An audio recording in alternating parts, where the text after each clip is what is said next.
구약성경 신명기 1장 28절로부터 33절까지 말씀 교독합니다. 신명기 1장 28절로부터 33절입니다. 우리가 어디로 가랴?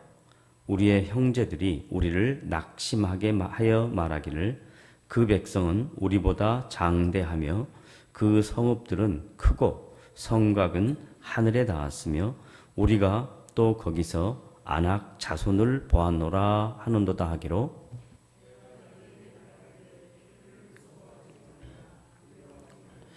너희보다 먼저 가시는 너희의 하나님 여호와께서 애굽에서 너희를 위하여 너희 목전에서 모든 일을 행하신 것 같이 이제 너희를 위하여 싸우실 것이며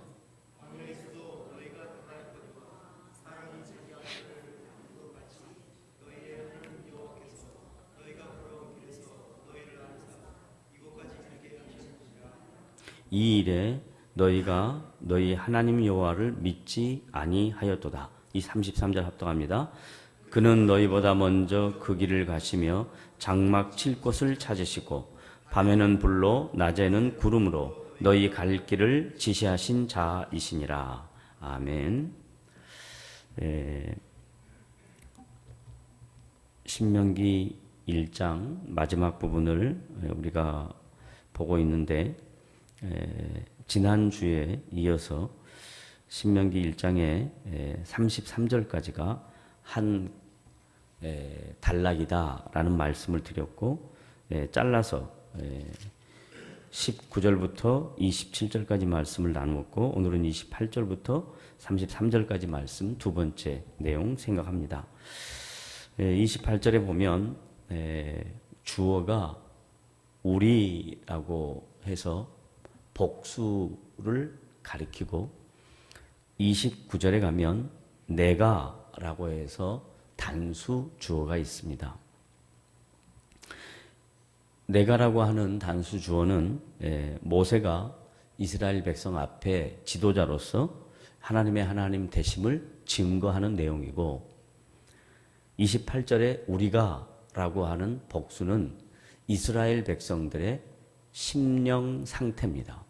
그리고 이스라엘 백성들이 하나님의 일하심에 대하여 하나님께서 명령하신 것에 대하여 신뢰하지 못한 그들의 연약함의 표현입니다. 그 이스라엘 백성들의 심령의 상태는 뭐라고 표현하냐면 낙심했다라고 표현합니다. 성경에 보면 28절에 우리가 어디로 가랴? 우리의 형제들이 우리를 낙심하게 하여 말하기를 열 정탐 군들의 가나안 땅 정탐 보고의 내용들입니다. 그러니까 다수가 하나님의 행하신 일들에 대하여 신뢰하지 못하고 또 하나님께서 이루어 가시는 구원에 대하여 정확한 이해를 갖지 못하고 눈앞에 보이는 현상들을 생각한 것입니다. 이성적 판단을 근거한 것입니다. 눈앞에 보이는 이성적 판단과 현상들은 우리를 낙심케 합니다. 사람은 누구나 보고 느끼고 판단할 수 있습니다. 현상을 보고 누구나 보고 느끼고 판단합니다. 그런데 그것은 인간이 갖고 있는 한계입니다. 눈에 보이지 아니한 그분의 일하심, 그 일하심은 아브라함부터 시작해서 지금 여기까지 550년 동안 점진적으로 하나님의 때에 하나님의 방법으로 차근차근 그분의 구원 역사를 이루어 오고 계시는데 지금 이스라엘 백성들은 당장 자기 눈앞에 있는 현실과 이성적 판단을 근거로 해서 낙심합니다. 좌절합니다. 그래서 저는 먼저 이 말씀 첫 번째 간단하게 정리한 단문은 이렇습니다. 나를 보면 낙심할 수밖에 없습니다. 그러나 하나님을 바라보면 상황이 어떻든 관계없이 하나님께서 우리에게 주시는 담대함이 있을 수 있습니다. 그게 모세고요. 반면에 우리라고 묘사된 이스라엘 백성의 다수는 자기들을 본 겁니다. 상황을 본 겁니다. 우리가 신앙생활하면서 얼마나 많은 이런 상황에 맞닥뜨립니까? 오늘 하루를 살면서도, 한 주간을 살면서도 여러 가지 상황들을 만나면 우리가 보고 느끼고 판단합니다. 그럴 때 이스라엘 백성들처럼 낙심하고 좌절할 수 있는 상황이 있는가 하면 모세처럼 담대하게 내가 너희에게 말하기를 눈에 보이는 그것들을 무서워하지 말라, 두려워하지 말라, 이렇게 말할 수 있습니다. 모세가 이스라엘 백성들하고 다른 게 뭐가 있습니까? 똑같이 생활하지 않습니까? 다른 게 있다면 하나님께서 그를 불러서 하나님 나라를 이루는 도구로 사용하는 것밖에 없습니다. 모세에게서부터 능력이 나가는 것이 아니라 자기는 연약하고 부족하지만 하나님을 신뢰하고 의지할 때 하나님께서 모세를 통해서 일하셨던 것처럼 우리들도 똑같이 그리스도 예수 안에서 하나님의 백성이 되었습니다. 그 하나님의 백성 가운데 다수는 현상을 볼 것입니다. 교회 사역을 해도 똑같습니다. 어떤 주님의 거룩한 사역을 하는데도 똑같습니다. 이성적인 판단, 기준, 근거, 현상적인 판단, 근거, 기준 이런 걸 가지고 안 된다. 낙심합니다. 좌절합니다. 아낙 자손이 얼마나 크고 광대한데 우리가 어떻게 그 여리고성을 말도 안 되는 얘기입니다. 그럽니다. 자기를 바라보면 낙심합니다. 하나님을 바라보면 담대해집니다. 따라합시다. 나를 바라보면 담대해지고 하나님을 바라보면 낙심합니다. 네, 다시 한번 합니다. 나를 바라보면 낙심하고 하나님을 바라보면 어떻게 된다고요? 담대해집니다. 네, 먼저 이 28절, 29절에서 짧게 하나 생각해 보았습니다. 그래서 이제 그 내용을 근거로 모세가 그렇게 담대할 수 있었던 이유를 설명합니다. 30절부터 뭐라고 얘기하냐면 하나님의 하나님 되심을 깨달은 거예요. 너희보다 먼저 가시는 동사입니다. 먼저 가다, 먼저 행하다, 먼저 싸우다, 아들을 안는다. 이게 지금 계속 연결되는 본문입니다. 너희보다 먼저 가시는 너희의 하나님, 애굽에서 너희를 위하여 너희 목전에서 모든 일을 행하신 것 같이 이제도 너희를 위하여 싸우신다. 이 내용이 뭐냐면 한국 교회 안에 가장 중요한 성경적 교리, 구원의 주도권이 누구에게 있냐 하는 것입니다. 구원의 주도권이 누구에게 있는가? 이건 한국 교회 안에 다양한 교단이 있습니다. 크게 이렇게 두 가지로 나누어지는데 구원의 주도권이 하나님에게 있다라고 확실하게 선언하는 쪽과 구원의 주도권이 나의 의지와 결정에 따라 구원을 얻을 수 있다라고 생각하는 양쪽 측면이 있습니다. 성경 처음부터 끝까지 성경의 내용은 어떤 것을 강조하냐면 하나님이 행하신 일, 그 일이 구원이 가장 핵심이거든요. 다른 말로 말하면 하나님의 형상을 회복시키는 것이 하나님의 뜻이거든요. 하나님이 자기 형상으로 지음받은 인간들이 죄를 범함으로 하나님과 관계가 단절되어서 하나님과 인격적인 교제를 이루지 못하는 것에 대한 이 관계 회복, 그걸 구원이라고 표현하는 겁니다. 인격적인 교제, 이걸 구원이라고 묘사하는 겁니다. 이것을 누가 행하시냐? 누가 주도권을 갖고 있느냐? 사람의 의지와 결단이냐? 아니면 하나님의 작정이냐? 계획이냐? 이런 뜻입니다. 그래서 어떤 교단이 맞고 어떤 교단이 틀리다 이 말이 아니라 성경에서 뭐라고 하느냐 하는 거예요.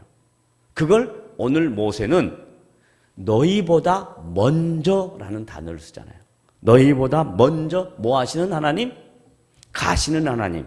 하나님을 인격적으로 묘사했습니다. 간다라고 말합니다. 간다. 이걸 다른 말로 표현하면 우리의 구원을 이루시기 위해서 예수 그리스도를 보내셨다. 하나님이 보내신 거예요. 그리고 예수 그리스도께서 친히 우리를 위하여 십자가를 지셨다라고 이야기하는 거예요. 이게 하나님의 구원 역사의 행동적 묘사입니다. 우리가 충분히 이해하기 쉽게 구원의 주도권은 하나님께 있다라는 거예요. 너희보다 먼저 가시는 너희 하나님 여호와께서 애굽에서 죄와 허물에서부터 너희를 위하여 너희 목전에서 모든 일을 행하셨다. 뭘 행하셨어요? 애굽에서 건져내셨잖아요. 또 뭘 행하셨어요? 홍해 바다를 건너가게 하셨잖아요. 또 뭘 행하셨어요? 광야에서 40년 동안 그들의 삶을 지키셨잖아요. 그 모든 내용들 지금 모세가 환경을 바라보지 않고 앞에 있는 안악자손 바라보지 않고 여리고성 가나안 땅 바라보지 않고 하나님께서 지금까지 이루어 오신 그분의 일하심을 바라보니까 이런 표현을 쓰고 있는 거예요. 우리보다 먼저 가시는 하나님. 이걸 이제 사도 바울은 신약적인 관점에서 이 구원의 주도권을 이렇게 설명합니다. 예수님도 친히 말씀하셨고 그 예수님이 친히 말씀하신 내용을 사도 바울이 그대로 받아서 말씀한 내용 두 가지를 봅니다. 요한복음 15장.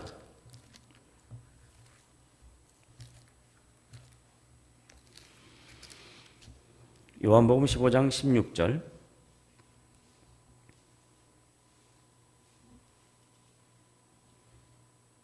구원의 주도권에 대한 예수님의 표현입니다. 시작. 너희가 나를 택한 것이 아니요. 너희가 누구예요? 너희가 누구예요? 너희가 누구예요? 바로 우리가 그러면 안 되지. 지금 예수님이 지금 누가 예수님을 따르는 제자들과 그 외에 유대 무리들. 너희가 나를 너희가 누구를? 나를 예수님을 뭐 한 것이 아니요. 택한 것이 아니요. 너희들의 의지와 결정으로 내가 예수를 믿겠다. 이게 아니다 이 말이에요. 너희가 나를 택한 것이 아니요. 그 다음에 시작. 내가 너희를 뭐? 택했다. 그 다음에 또 뭐라 그래요? 세웠다. 그 다음 또 뭐라 그래요? 아니, 잘 봐요. 내가 너희를 택하여 세웠다. 이것을 구원 이렇게 간단하게 설명할 수 있습니다. 회복, 인격적 교제 이렇게 설명할 수 있어요.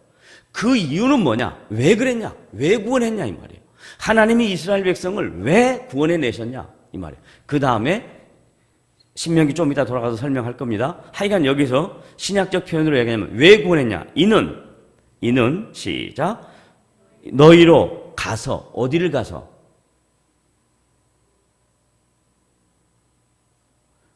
어디를 가서?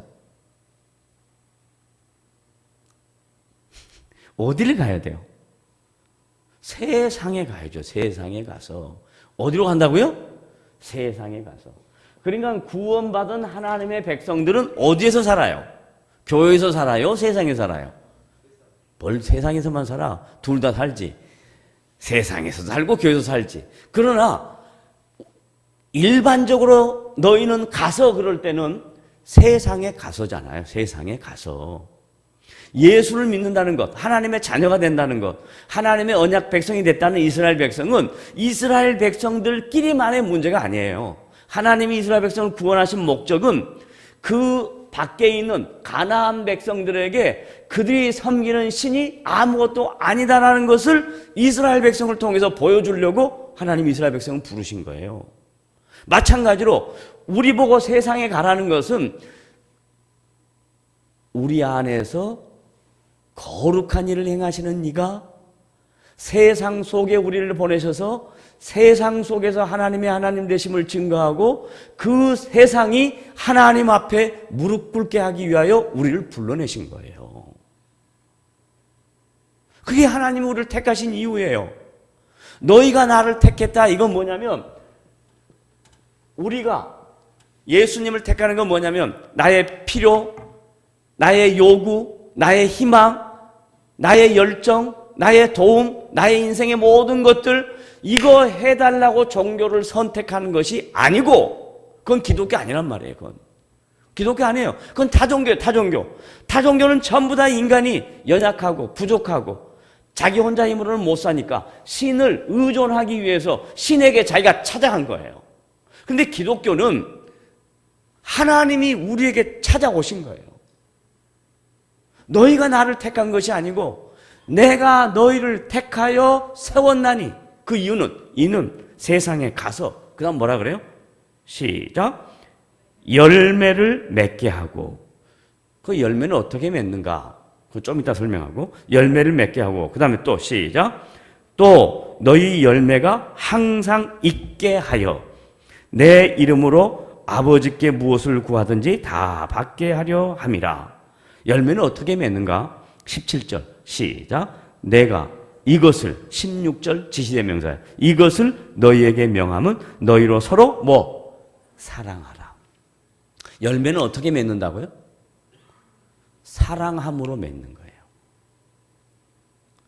열매는 사랑함으로 맺는 거예요. 주님이 우리를 사랑해서 하나님의 자녀가 되는 열매를 맺은 것처럼 우리가 세상에 나가서 세상을 사랑하는 마음을 갖고 살아갈 때 그 안에 열매가 맺혀지는 거예요. 근데 우리는 어떻게 살아가냐면 세상은 적이고 사탄이고 악이야. 그러니까 세상은 우리가 쳐부숴야 될 대상이지 공격해야 될 대상이지 사랑해야 될 대상이 아니라고 생각해. 성경은 완전히 다른 이야기하고 있는 거예요. 세상은 사랑의 대상이 하나님의 사랑의 대상. 그래서 여러분이 잘 아시는 거 있잖아요. 하나님이 세상을 어떻게 해요? 이처럼 사랑하사. 이처럼 사랑하사. 이처럼이라는 것은 말로 표현할 수 없다 이 말이에요. 영어 성경은 so much 그랬어요. 근데 이처럼이라는 말이 담고 있는 의미는 우리가 도저히 이해할 수 없을 만큼 사랑하시는 거예요. 하나님이. 그 안에 내가 낀 거예요. 그 안에. 그래서 내가 그 이처럼 사랑을 받은 거예요. 하나님이 세상을 이처럼 사랑하사. 독생자를 주셨다. 거기에 걸리는 거예요.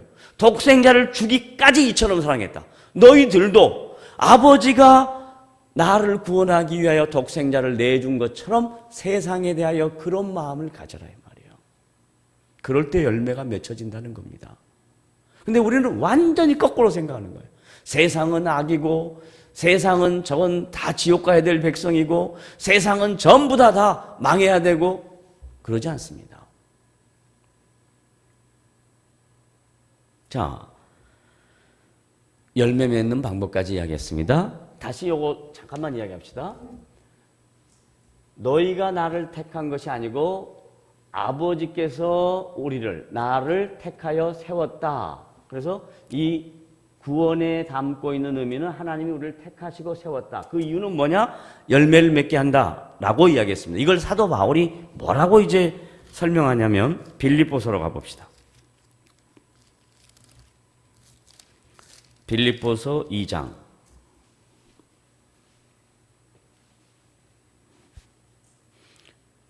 12절부터 쭉 18절까지 읽어야 되는데 그 가운데 13절만 시간 관계상 읽습니다.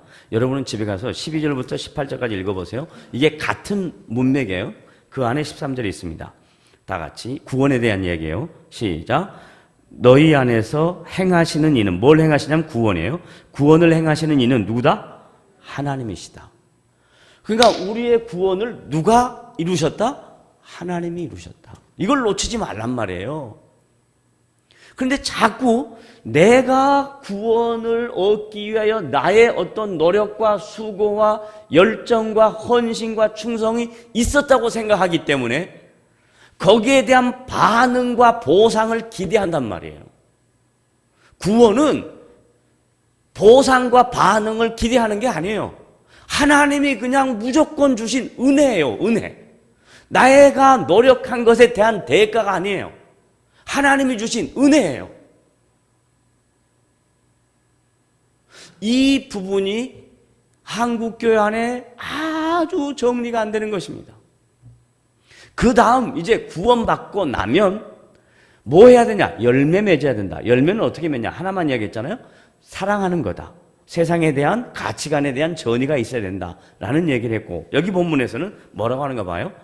너희 안에서 구원을 행하시는 이는 하나님이시니. 그 다음 왜 그렇게 했는가? 시작. 자기의 기쁘신 뜻. 자기가 누구예요? 나잖아. 나를 자기라 그러잖아. 봐보세요. 신앙생활은 하나님이 우리를 구원해내신 이유는 하나님 기쁘신 뜻을 우리를 통해서 이루기 위해서 우리를 불러내셨대요. 근데 우리는 자꾸 어떻게 생각하냐면 나의 기쁜 뜻을 이루기 위해서 하나님이 있다고 생각하는 거예요. 에? 내 사업, 내 자녀, 내 건강, 나의 모든 필요, 이것을 위해서 하나님이 있다고 생각하는 거예요. 근데 성경은 뭐라고 이야기하냐면 내가 너희를 택하여 세운 이유는 나의 기쁨을 위하여 너희를 뒀다라고 이야기하는 거예요. 그러니까 우리는 누구냐? 하나님의 백성입니다. 그걸 끝내면 안 돼. 하나님의 기쁨을 위하여 있는 놀이객감입니다. 이러면 맞는 거예요. 한번 따라해 보세요. 하나님의 기쁨을 위하여 존재하는 뭐다? 놀이객감이다. 이렇게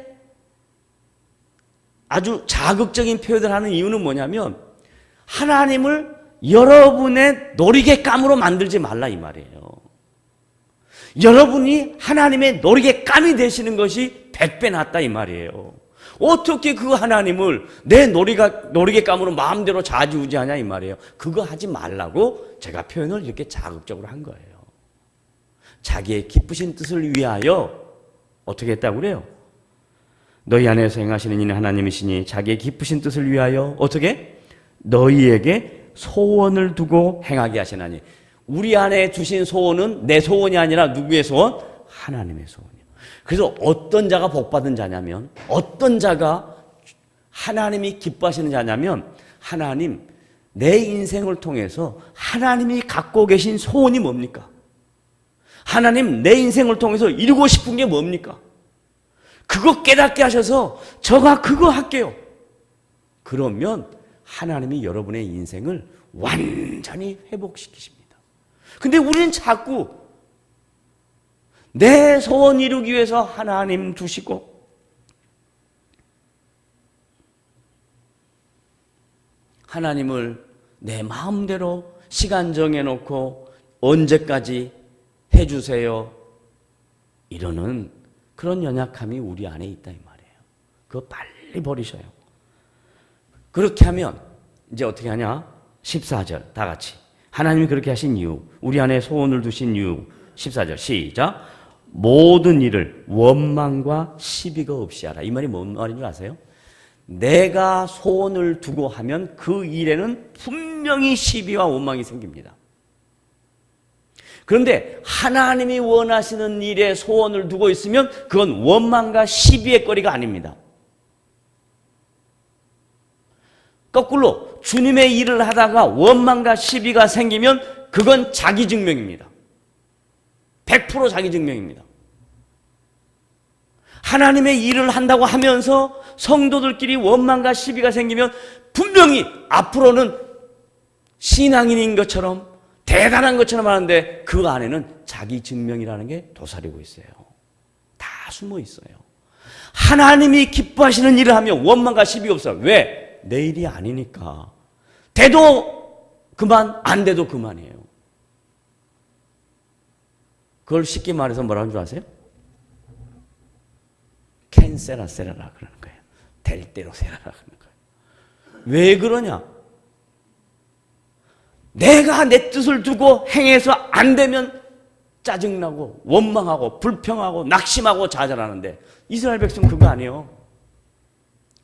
가나안 땅, 안악자손, 여리고성, 이 말도 안 되는 것들 뭐하러 우리를 글로 가게 하십니까? 그냥 맨날 낮에는 구름기둥, 밤에는 불기둥, 만나와 매출하기 이거 얼마나 좋은데 이렇게 된단 말이죠. 원망과 시비가 생길 수밖에 없어요. 그러나 하나님이 원하시는 일에 소원을 두고 그 일을 위하여 내가 쓰임받는 도구라는 것을 정확하게 인식하면 원망과 시비가 사라져요. 왜? 자기 증명이 아니니까. 돼도 감사하고 안 돼도 감사하고. 안 되면 낙심은 되죠. 아쉬움도 있고 짜증도 나죠. 그러나 놓치지 마십시오. 그건 우리가 느끼는 감정이고 하나님이 갖고 계시는 하나님의 때가 분명히 있습니다. 그 때를 기다리는 거예요. 그래서 이 기다린다는 게 얼마나 힘든지 몰라요.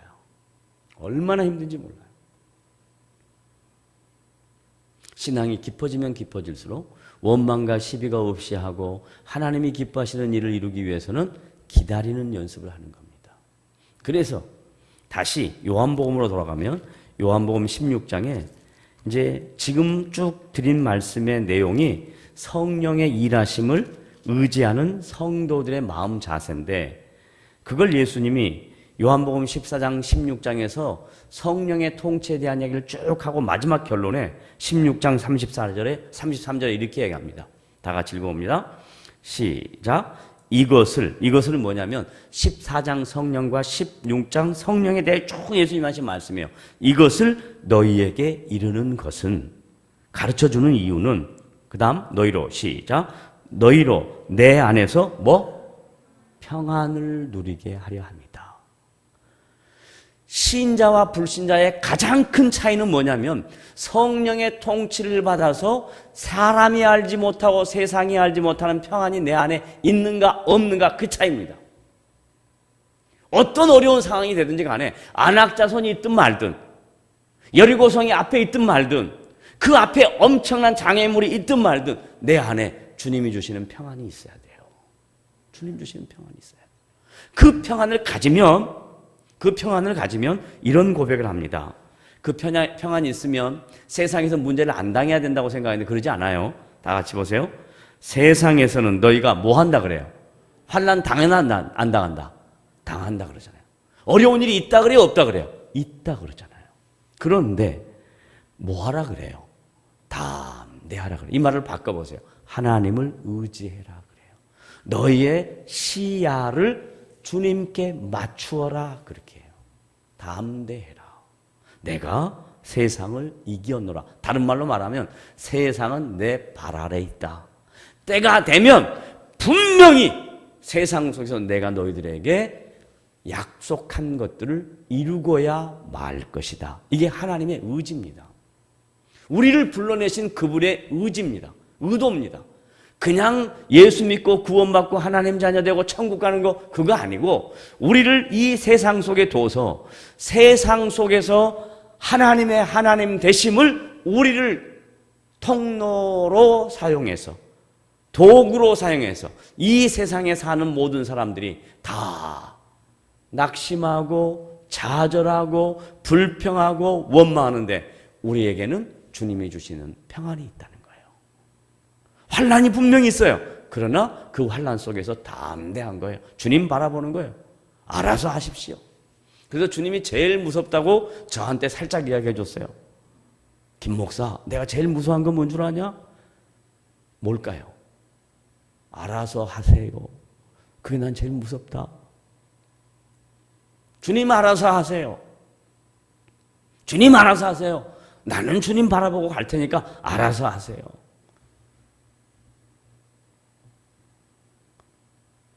그것만큼 단순하면서 어려운 게 없습니다. 알아서 하세요.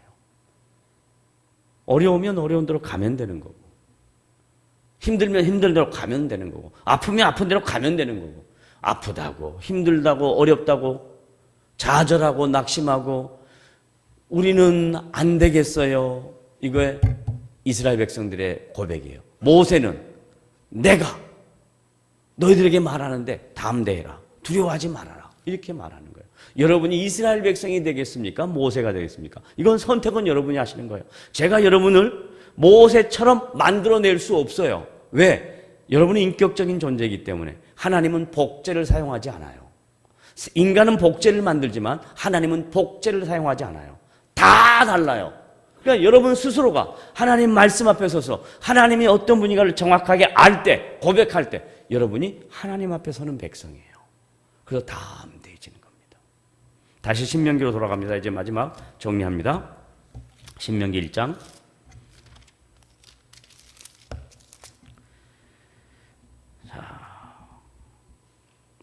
31절 광야에서도 너희가 당하였거니와 사람이 자기의 아들을 아는 것 같이 너희 하나님 여호와께서 너희가 걸어온 길에서 너희를 아느사 이곳까지 이르게 하셨나요?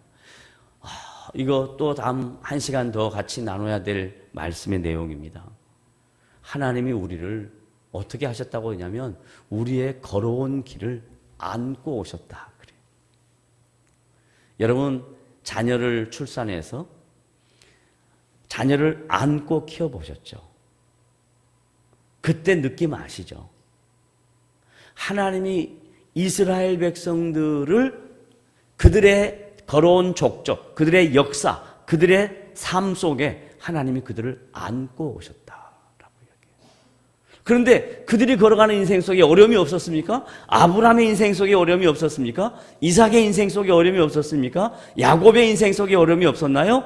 요셉의 인생 속에 어려움이 없었습니까? 모세, 여호수아 인생 속에 어려움이 없었나요? 다 있었잖아요. 그러나 그 어려움 속에서도 하나님은 그를 다 안고 여기까지 데리고 왔다. 이 얼마나 놀라운 표현입니까? 여러분이 이 표현의 느낌을 마음으로 그리고 이성으로 그리고 전인격적으로 이 말씀이 와 닿으면 그렇구나. 하나님이 나를 안고 여기까지 데리고 오셨구나. 그러니 담대하자. 그러니 두려워하지 말자. 무서워하지 말자. 이런 믿음의 고백이 생기는 줄 믿으시기를 바랍니다. 이 일에 너희가 너희 하나님 여호와를 믿지 아니하였도다. 그러나 나는 믿었다. 이 말이 포함되어 있는 거예요. 모세는 너희는 안 믿었다. 그런데 나는 믿었다. 선택은 누가 하냐? 각자가 하는 거예요. 그 다음 마지막 33절 다 같이 시작. 그는 너희보다 또 뭐라 그래요? 먼저. 성경의 가장 중요한 부분이 이런 거예요. 이런 단어예요. 먼저 그 길을 가시며 장막 칠 곳을 찾아. 이거 얼마나 기가 막혀요. 이스라엘 백성들이 가서 장막을 쳐야 되는데 하나님이 먼저 가서 장막 칠 곳을 다 찾으셨고. 그럼 이제 이런 질문을 하셨어요. 그럼 우리는 아무것도 안 해도 되냐? 그거 안 해요. 이스라엘 백성들이 가만히 있었나요? 그거 아니잖아요. 광야길을 걸어갔잖아요. 자기에게 주어진 삶을 가는 거예요.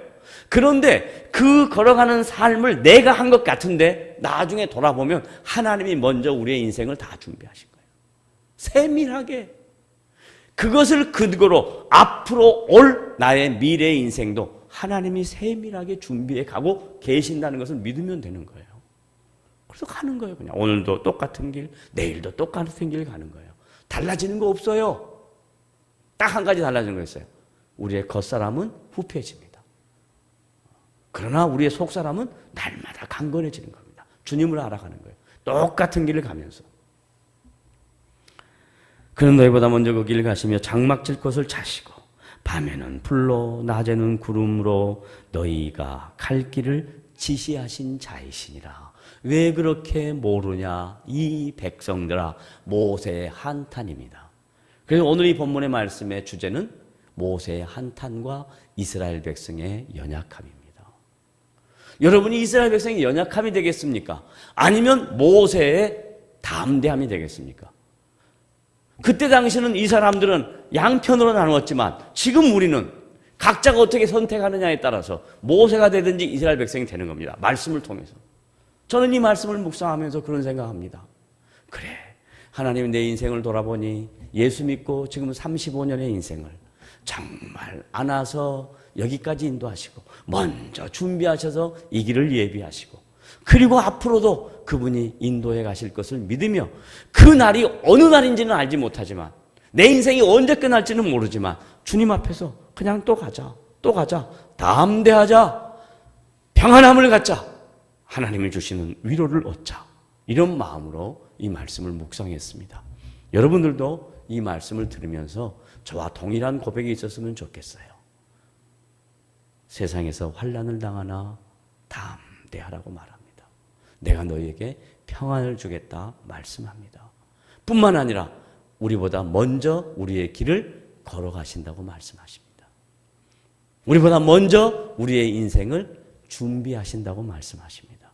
그 주님 앞에 무릎을 꿇으시고 그 주님 앞에 도움을 구하시고 그 주님의 선하심 앞에 감사하는 복된 성도들 되시기를 주님의 이름으로 부탁을 드립니다. 기도하겠습니다. 하나님 아버지 감사합니다. 오늘도 주의 말씀으로 우리를 권면하셨습니다. 이 말씀 듣고 하나님의 하나님 되심을 확인하고 그분 앞에 우리의 인생을 의지하며 신뢰하며 순종하며 복종하며 평안을 얻으며 담대한 마음으로 주어진 삶 성실하게 살아가도록 인도해 주시옵소서. 주님 신뢰합니다. 주님 바라봅니다. 연약한 우리의 믿음을 붙들어 주시고 주님 팔을 의지하여 주의 성실하신 인도하심 바라보고 주께서 허락하시는 평안함으로 나에게 주어진 인생 살아가도록 인도해 주시옵소서. 예수님의 이름으로 감사하며 기도드리옵나이다. 아멘. 기도하시고 돌아갑니다.